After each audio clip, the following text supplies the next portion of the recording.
Okay, tons of you guys in the chat were saying, Candace, you're going to cover your viral debate with Michaela Peterson. And I actually hadn't even thought to cover it. Yeah, I had a debate. I didn't realize I had gotten so many views, had received so many views, pardon. And it was partially because, I don't know, I had like Emmanuel Macron and Brigitte breathing down my neck. So I had bigger fish to fry. But just to give you guys, if you have not seen it on Piers Morgan's YouTube channel, you can pivot over and you can watch it.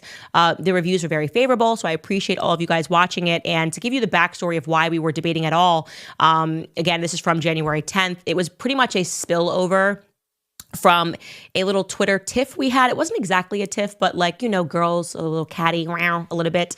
And it was regarding the H-1B1 visas. Michaela tweeted something that I was not happy about. She had tweeted this about the visas, of people saying that we needed to put a limit and completely get rid of this program because it's been corrupted.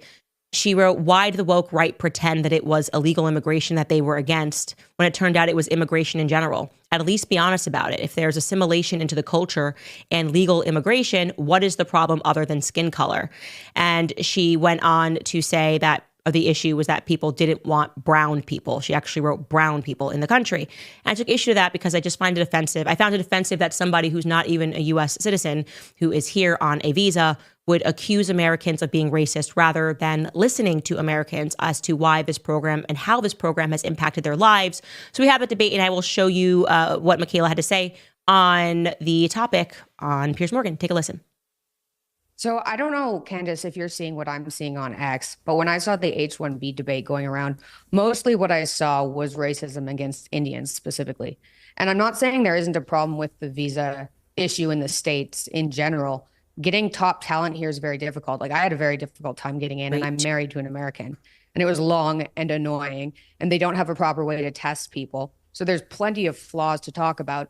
But I think right before the inauguration, having conservatives argue like amongst ourselves about an H-1B visa issue when we have an open border is silly, especially when it does kind of dredge up what I called the woke right on X. And I know you've scoffed at the term the woke right, but it encompasses these people that are focused on anti-Semitism, Jews, and they're pro-America, but their idea of America is this white America, similar to, I guess, what everyone's been arguing about for the last 200 years whenever anybody new comes into the country.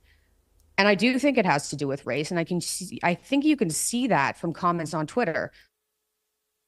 So I essentially answered her back and said that one of the ways in which I hate that people debate is rather than debating what you are saying, they basically look for a commenter on Twitter, an anonymous account that says something racist, and they go, see, everyone who has this perspective is racist. This is like the Seth Dillon way of arguing on X, where he just like will find a random Groyper account and he's like, well, look, these people don't like Jews. And so that means that if you don't think Palestinians should be bombed, you don't like Jews. Like, okay, guys, can we argue as people? It's the internet. Welcome to the internet. People say racist things every second of every day. And I said that to her. I said, since the moment I made my account, somebody has dropped the N-word on me online, left and right. Okay. It's just a part of the territory. We have to have a thicker skin, and we have to accept that like random internet trolls is not real life, and that the substance of this debate was definitely not over the fact that people were fearful of having brown people in the country. I said to her, I am brown as well. So, and obviously I don't have an issue with Vivek Ramaswamy because I stumped for him when he was running. I went up to Iowa and got on the ground with him because I think he's remarkably talented. I just think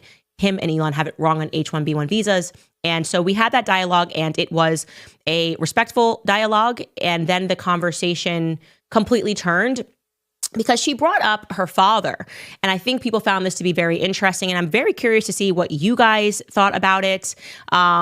Essentially, I'll just give you the background here. So Michaela, it was very obvious that she had some bad feelings towards me because I had covered her father on one episode of this podcast because he was trolling. He was trending because of some tweets that he had written, which seemed out of character for Jordan Peterson. Okay. I did not create this trend. I did not contribute to this trend, but I wanted to cover this because this is Dr. Jordan Peterson. And truly, I would say in 2018, there had never been a person that had so much influence in American politics. Like I have never seen someone get bigger than Dr. Jordan Peterson was in 2018 across the world. By the way, I shouldn't say American politics, across the world. This guy was selling out stadiums from here to like Korea, based off of his book.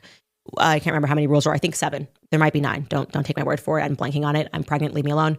Anyways, the point is that something seemed to have changed post October 7th, and people weren't able to pick up what it was because first, you'll remember on October 7th, he tweeted like bomb all of them. We're going to get to those tweets, but these were some of the tweets that created the trend. Okay. Here's one Jordan Peterson tweet. Hey, and it's also written in sonnet form. Hey, new Nazi troll rats anonymously trumpeting your anti-Semitism doesn't rescue you from your mother's basement or from the demon of resentment or make you attractive to the women who take one look at you and shudder, and rightly bloody so. You are despicable bottom rung cowards using Gaza, Hamas as camouflage for your detestable cluster B psychopathy, narcissism, Machiavellianism, and of course, sadism. I've got your number, you pathetic tantrum toddlers. You don't even have the courage of genuine bullies. You Cheeto dust. I didn't expect that. You Cheeto dust covered, sweat stained white T-shirt. This is actually very funny. I'm sorry, I didn't pre-read this, and I'm rereading it again and forgetting, but it was funny. Okay, it's out of character for Jordan Peterson, is what I'm saying here. Here's another one. He got into a spat with one of these people that I presumably he was tweeting about, and he referred to Nick Fuentes as a rat. You, Nick Fuentes, really are a psychopathic rat. Okay, you could say, by the way, this is opinion. Like this doesn't bother me on X. There's so much, like I said, worse stuff on X that people say to me all the time. It's not a big deal, but he said this. It was just out of character for a doctor who preaches calm in chaotic environments. And here's another tweet, by the way, pulling it out of the Gaza debate. It was happening quite often. This was, I think, to a reporter. Here it is. Tell them to go F themselves. Tell them to go F themselves. Tell them to go F themselves. Tell them to go F themselves. Repeat until paragraph length or lose science along with it. Here's another one of the tweets. F you, seriously, never, never again, you bloody pathetic fear-mongering pharma fascist sills. The faster you disappear at CNN, the better. So that's just tweeted at CNN. By the way, I don't disagree with the sentiment. I don't like CNN, but I also wouldn't tweet at them like this. And I especially wouldn't tweet at them like this when, again, your brand is calm. So a trend had been established. I did a video speaking about this and speaking about how a lot of people who followed him, and this is just a reality. A lot of people who followed him and hung on his every word kind of fell away from that. And he definitively, objectively is not as big today as he was in 2018. That's fine. Time changes, people change, season changes, conflicts change. But you can understand that Michaela took personal offense because as a part of that piece, I spoke about how people began to wonder about him. Like if the trust, I guess, if you want to say, the public trust was sort of fractured a bit when we learned that he had suffered with addiction. I said this on my show, my previous show. And when he came back, it didn't seem like he had fully owned that. And she took great offense to this, as you would imagine, because she's his daughter. So it's silly to expect her to be objective on the matter when it's her daughter. When it's his daughter, I would not be objective if somebody was speaking about my father, my husband, my son, whatever it is. So I grant her that. And she then said this on Piers Morgan. Take a listen. You do know that 1/5 of Americans are on psych meds, right? Are you aware of the statistics? Yes. Are those all people with Correct. addictions? Like, is that your view of people on psych meds just in general? No, your father spoke out about his benzo addiction, so I don't understand why you're asking. Yeah, no, benzo take psych meds. dependence, benzo dependence. Maybe you don't know anything about this. If you're on a psych med long term, you form a dependence on it, and it's very difficult to get off of. They're starting to teach this in medical school. It's a disaster because so many Americans are on psych meds.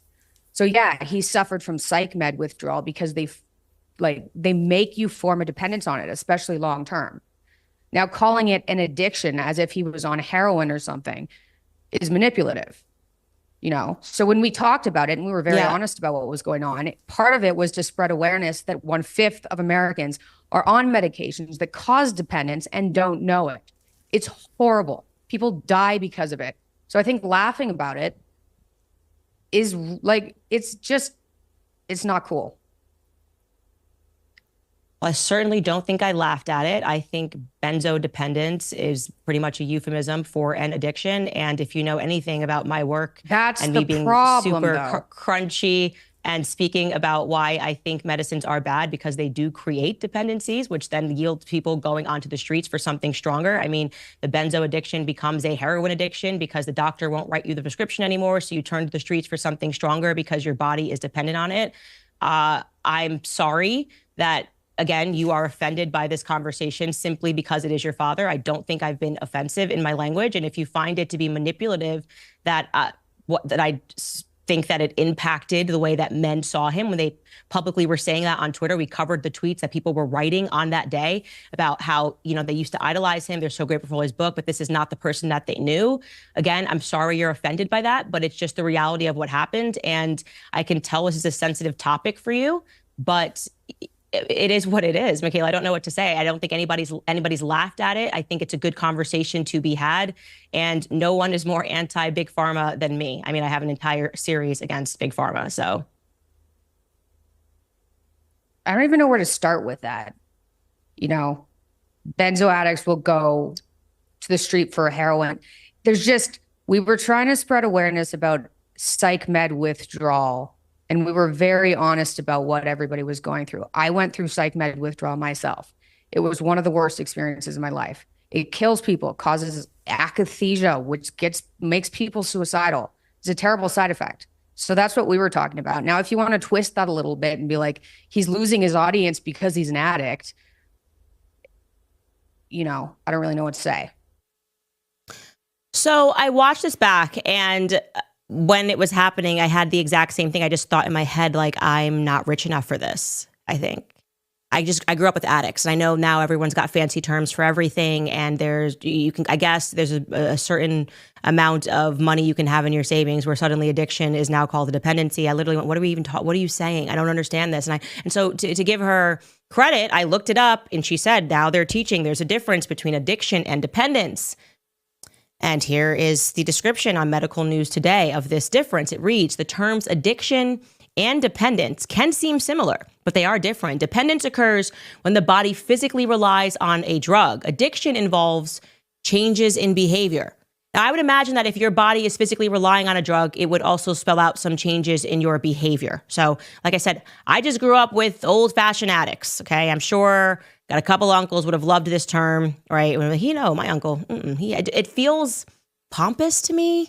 Am I wrong to say that? It feels like you have to have enough money to never admit a fault, and then you can kind of go, okay, this is a doctor, this is a psychologist. You know what these drugs do, okay? So this wasn't, and literally the entire opioid epidemic that we have of people going to the streets and getting these drugs, the people that we call addicts, was created by Big Pharma. Right? The classy people who get the prescriptions. So I don't like it. I just don't like it because it feels like we're too classy, or we're too, whatever the correct word would be. Like, it's very high flying. Like, we're too high flying to lower ourselves and to admit that this is, and it should have been, a compelling story, because it's not ever funny for people to have. And by the way, I think Jordan Peterson used a different term than her. He said substance use disorder. Okay. All of it is something that we can all relate to, no matter what your walk of life is, okay?